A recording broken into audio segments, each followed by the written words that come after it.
Le presentamos A través de la Biblia. Amigo oyente, en estos días estamos estudiando la primera epístola del apóstol San Pablo a los tesalonicenses. Y el tema principal de este libro es el rapto de la iglesia. El tema principal de la segunda epístola a los tesalonicenses es la revelación de Cristo y que Él vendrá a establecer su reino a esta tierra. Vemos que Pablo estuvo en Tesalónica por menos de un mes. Durante este espacio de tiempo, él enseñó estos dos grandes temas. Lo que nos llama la atención a nosotros es lo práctico de estas doctrinas. Todas las escuelas de escatología, es decir, de profecía, han colocado esta enseñanza en un lugar muy retirado, donde se convierte en algo muy extraño. Es decir, que se convierte en algo de lo cual es bueno hablar y argumentar o conversar, pero que no tiene mucho significado. Es como si fuera algo que no se puede utilizar en nuestras vidas diarias. Bueno, Pablo está demostrando aquí que sí, que tiene mucho que ver con nuestras vidas diarias. En el capítulo 3, el tema que presenta es la venida de Cristo es una esperanza purificadora. Esto cambiará su vida. Esto tendrá mucho que ver en su estilo de vida si usted cree en el rapto de la iglesia, es decir, la inminente venida de Cristo a llevar a los suyos. Eso afectará a su vida. Y si no tiene ninguna influencia en su vida, amigo oyente, entonces usted en realidad no cree en eso. Es nada más que una teoría o solamente una filosofía para usted. Ese es el corazón mismo de la epístola. Este tema lo encontramos comenzando aquí en el capítulo 3 y continúa hasta el versículo 12 del capítulo 4. El verdadero centro de esta epístola es que la venida de Cristo por su iglesia es una esperanza purificadora. Usted recordará que el apóstol Pablo había esperado en Corinto un informe de parte de Timoteo, y aparentemente también de parte de Silas y del doctor Lucas, y de otros que se encontraban allí. Ahora él dice al comenzar este capítulo 3 en el versículo 1, por lo cual, no pudiendo soportarlo más, acordamos quedarnos solos en Atenas. Aparentemente Pablo se encontraba con algunos de los hermanos en Atenas. Lo que en realidad sucedió era que estos hombres que él estaba esperando eran en realidad Timoteo y Silas. Pensamos que los demás de este grupo ya se encontraban con Pablo. Por eso es que dice en este versículo 1, por lo cual, no pudiendo soportarlo más, acordamos quedarnos solos en Atenas.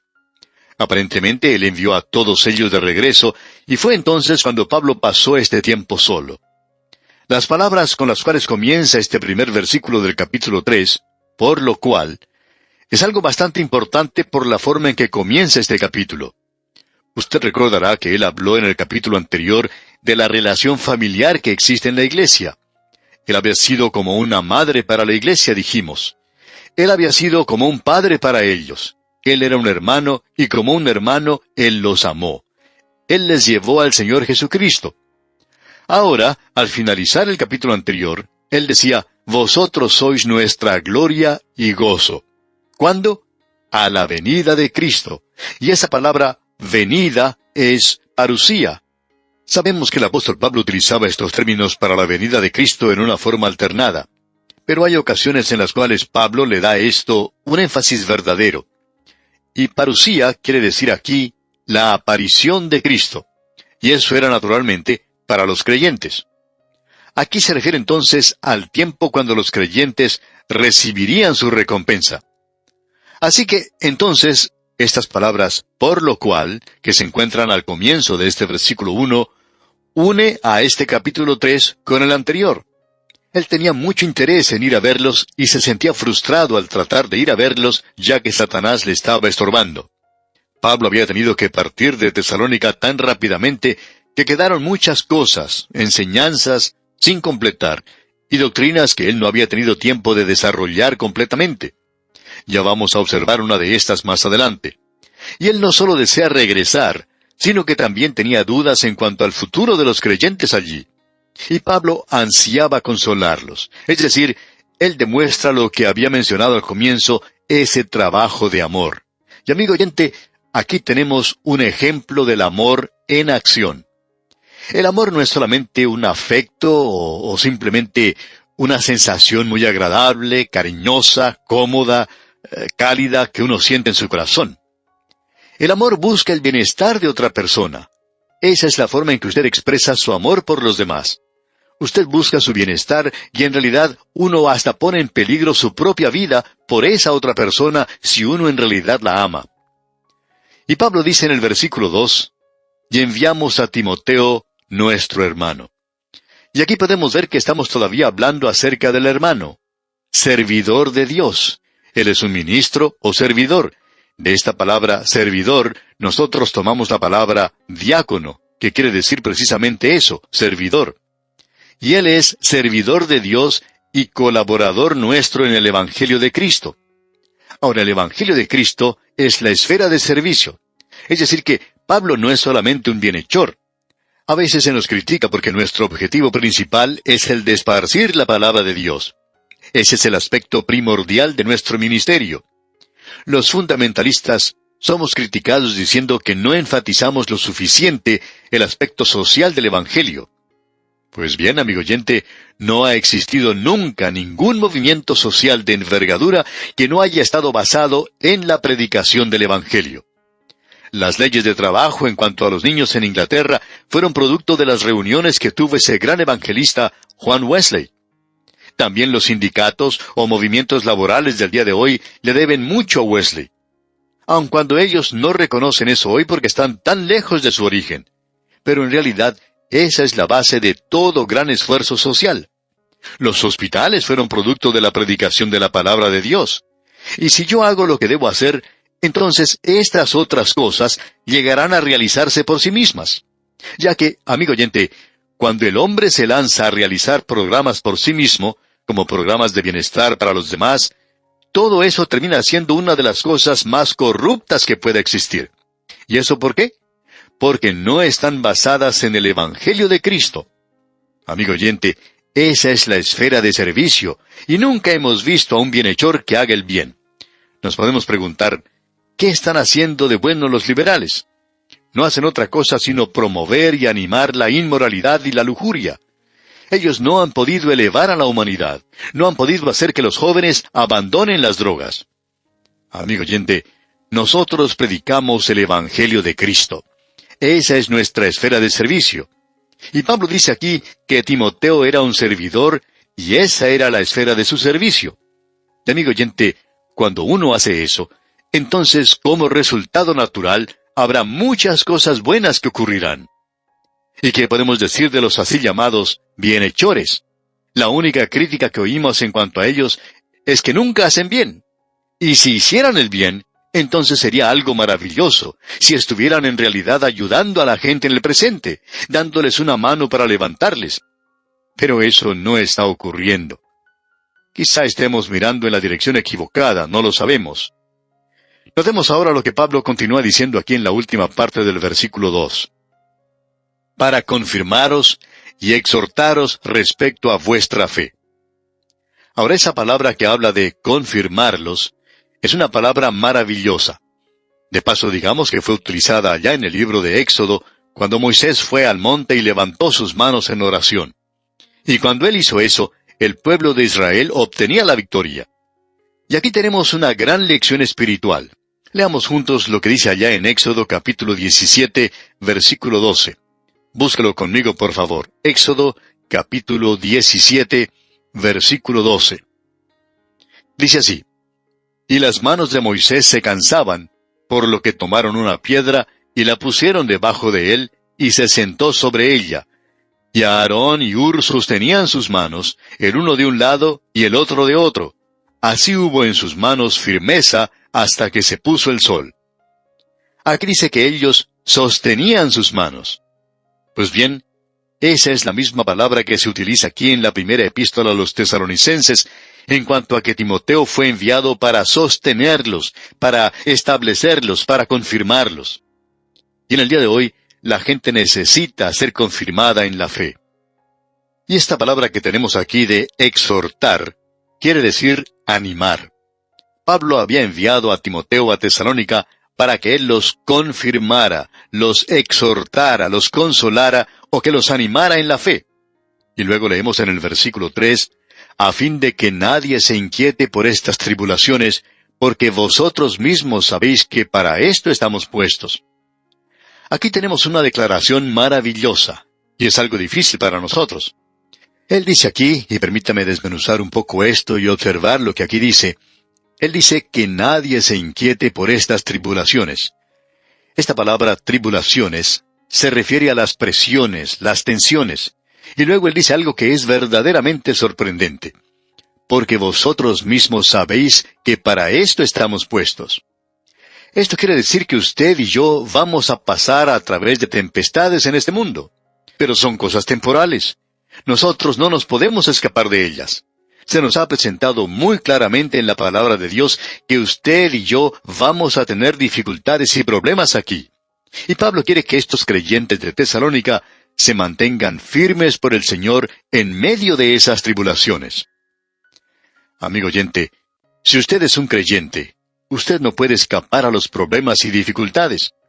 El aceptar a Cristo no quiere decir que sacamos una póliza de seguro en la cual se nos dice que ahora nunca más vamos a tener ninguna clase de pérdidas. Es todo lo contrario, amigo oyente. El momento en que usted se convierte en un hijo de Dios, indica que desde ese instante va a tener problemas. Aun si usted no los ha tenido antes, usted los va a tener cuando llega a ser hijo de Dios. Y eso es exactamente lo que el Señor Jesucristo enseñó. Allá en el Evangelio según San Juan, capítulo 16, versículo 33, leemos, «Estas cosas os he hablado para que en mí tengáis paz. En el mundo tendréis aflicción, pero confiad, yo he vencido al mundo». Y aquí nos está refiriendo a la gran tribulación. Esta es una tribulación pequeña. Aquí se está hablando de los problemas que todos nosotros vamos a tener. Y aquí se nos dice que no hay forma de evitar eso. En el mundo tendréis aflicción, pero confiad, yo he vencido al mundo. Aquí tenemos nuevamente esta expresión, confiad. ¿Confiar cuando tenemos problemas? Sí, amigo oyente, confiar en esa situación. Amigo oyente, en el día de hoy hay muchos de los hijos de Dios que están llegando a conocer lo que es tribulación y aflicción. Lo sorprendente de todo esto es que Él, el Señor, nos ha prometido guiarnos a través de las tribulaciones. Y así es como se nos presenta aquí. Él no dijo que nosotros podíamos evitar la tormenta, sino que íbamos a pasar a través de esa tormenta, de todas las tormentas de la vida.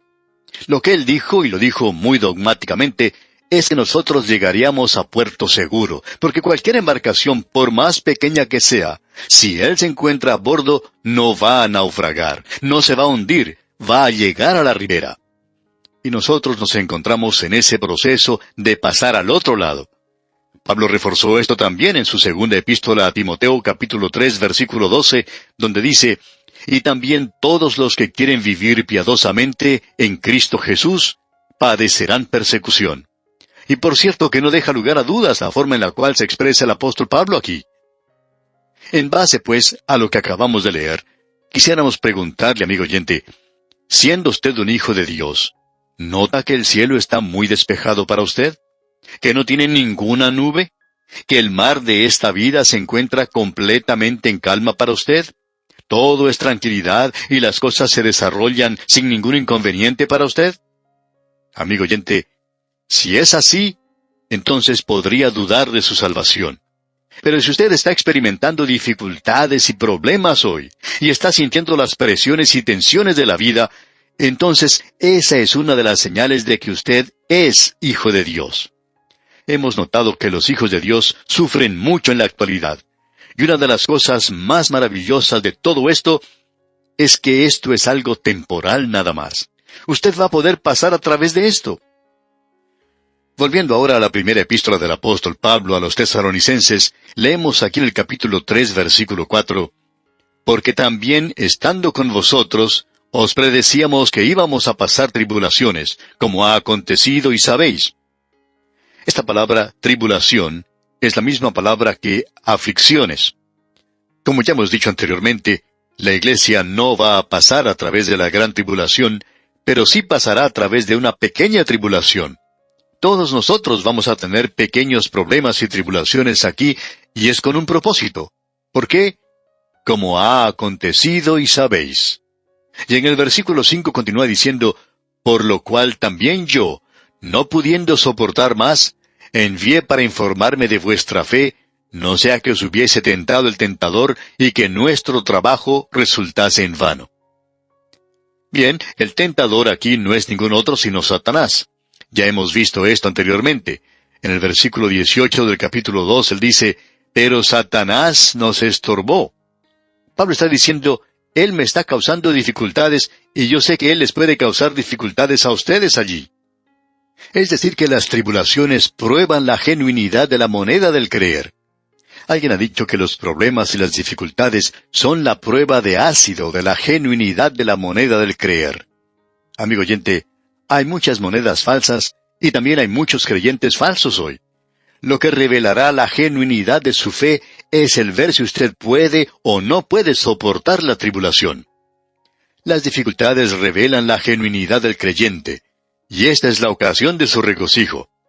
Luego Pablo dice en el versículo 6, pero cuando Timoteo volvió de vosotros a nosotros, y nos dio buenas noticias de vuestra fe y amor, y que siempre nos recordáis con cariño, deseando vernos, como también nosotros a vosotros. Amigo oyente, esto es algo realmente maravilloso, ya que Pablo recibió un informe de ellos, y era un buen informe. Ellos estaban teniendo dificultades, y ahora Pablo les dice que él está teniendo dificultades. Y en los versículos 7 y 8 leemos, por ello, hermanos, en medio de toda nuestra necesidad y aflicción, fuimos consolados de vosotros por medio de vuestra fe, porque ahora vivimos si vosotros estáis firmes en el Señor. Esta expresión que él usa, ahora vivimos, quiere decir que como creyentes nosotros disfrutamos de la vida. Y ese sí aquí quiere decir ya que. Y quizá deberíamos leerlo de esa manera, ya que vosotros estáis firmes en el Señor. Aún en las dificultades, usted puede disfrutarlo. Y eso no es algo fácil de hacer, amigo oyente. Pero como usted bien sabe, el apóstol Pedro dijo allá en su primera epístola, capítulo 4, versículos 12 y 13, Amados, no os sorprendáis del fuego de prueba que os ha sobrevenido, como si alguna cosa extraña os aconteciese, sino gozaos por cuanto sois participantes de los padecimientos de Cristo, para que también en la revelación de su gloria os gocéis con gran alegría. Amigo oyente, usted no puede perder siendo creyente. Aun si tiene dificultades y problemas, esto va a resultar para su propio bien. Usted puede estar siempre seguro de eso. Amigo oyente, esto es algo realmente maravilloso. Y ahora él dice en el versículo 9 de la primera epístola a los Tesalonicenses, capítulo 3, por lo cual, ¿qué acción de gracias podremos dar a Dios por vosotros, por todo el gozo con que nos gozamos a causa de vosotros delante de nuestro Dios? El gozo está relacionado con la vida, y la tristeza está relacionada con la muerte. La tristeza aumenta la capacidad del corazón para el gozo. Y de eso es de lo que Pablo nos está hablando aquí. Queremos que ustedes se regocijen. El ser un creyente, amigo oyente, es algo maravilloso. Luego en el versículo 10 Pablo dice, orando de noche y de día con gran insistencia, para que veamos vuestro rostro y completemos lo que falte a vuestra fe. Es decir, que su tarea en Tesalónica fue interrumpida abruptamente. Él fue expulsado de la ciudad. Y Pablo dice, me gustaría regresar y continuar con mi ministerio de enseñanza allí. Y Pablo quería enseñar la palabra de Dios. Él quería predicar la palabra de Dios. Y para mí hoy, ese es el pensamiento que más consuelo da a mi corazón. Yo quiero esparcir la palabra de Dios y siento cierta hermandad con este hermano aquí. Lo importante, amigo oyente, es el esparcir la palabra de Dios. No es el mantener este programa de radio a través de la Biblia en el aire, sino que es el predicar la palabra de Dios. Eso es lo que es importante. Y si yo dejo de hacer eso, amigo oyente, espero que el Señor me tome y me saque del aire. Ahora, en el versículo 11 de este capítulo 3 de la primera epístola a los Tesalonicenses, dice Pablo, Mas el mismo Dios y Padre nuestro, y nuestro Señor Jesucristo, dirija nuestro camino a vosotros. Pablo oraba constantemente para poder ir a estar con ellos. Y luego dice en los versículos 12 y 13, Y el Señor os haga crecer y abundar en amor unos para con otros, y para con todos, como también lo hacemos nosotros para con vosotros, para que sean afirmados vuestros corazones, irreprensibles en santidad delante de Dios nuestro Padre, en la venida de nuestro Señor Jesucristo con todos sus santos. ¡Qué cosa más maravillosa la que tenemos aquí! Usted puede apreciar que el amor no es solamente un afecto. Busca el bienestar de otra persona. El amor no es un fin en sí mismo, sino que busca el desarrollar un carácter de santidad. Y aquí tenemos una declaración que ya hemos dado anteriormente. Si a usted se le hiciera un juicio en los tribunales por ser creyente, ¿habría la suficiente evidencia como para condenarle? Porque nosotros vamos a aparecer ante Él, y Él va a juzgar nuestras obras. Permítanos mencionar algo más. Quizá esto le parezca algo terrible, pero lo mencionaremos de todos modos. Él va a juzgar nuestro carácter como creyentes. Esto es para ver si recibimos la recompensa o no la recibimos. Y amigo creyente, ¿qué clase de vida está viviendo usted hoy? Eso es lo importante. Y aquí nos detenemos por hoy. Mientras tanto, le sugerimos leer el capítulo 4 de esta primera epístola a los Tesalonicenses para estar así mejor preparado para nuestro próximo estudio. Es nuestra oración que el Señor le bendiga abundantemente. En el día de hoy, amigo oyente, regresamos a nuestro estudio de esta primera epístola del apóstol Pablo a los Tesalonicenses. En nuestro programa anterior avanzamos un poco rápidamente en la conclusión del capítulo 3.